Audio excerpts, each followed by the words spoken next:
لائحة المنتخب المغربي تعلنات اليوم، ولكن خاصك تعرف حاجة واحدة، قسما بالله الا مصدوم.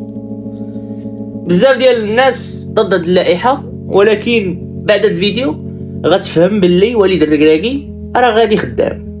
راه باش تعزل لائحة لا ليست ديال اللعاب راه ماشي ساهلة، راه عندك اختيارات بزاف. راه تبارك الله صاحبي، راه كل مرة كيبان لعاب في اوروبا كيبان.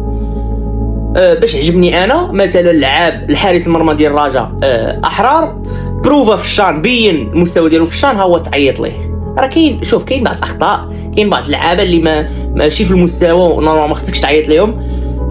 اناحي مثلا ما كيلعبش حاليا، ولكن كيقول لك بلي راه كيجي للمنتخب كيلعب مزيان، كيعطي مع المنتخب، داكشي تعيط ليه.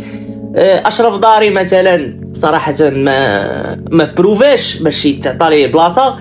كاين بعض الاسماء اللي بين قوسين، مثلا الراحمي ما تعيطش ليه، ولكن برر باللي الراحمي بليسي، واخا حاليا راه الراحمي تا هو نقص.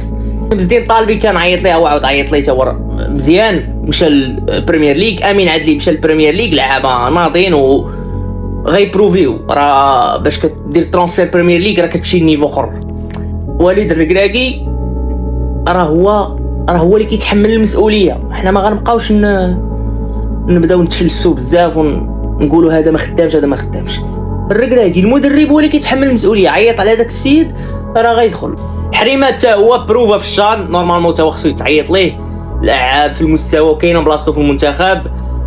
العناوي ديال ايس روما تا هو تعيط ليه اول مره في المنتخب. عوده الياس اخوماش اللي كانت بليسه تا هو رجع لينا، ولعاب اللي يقدر يعاون المنتخب بزاف ويدير الاضافه. هادشي اللي كاين. السلام.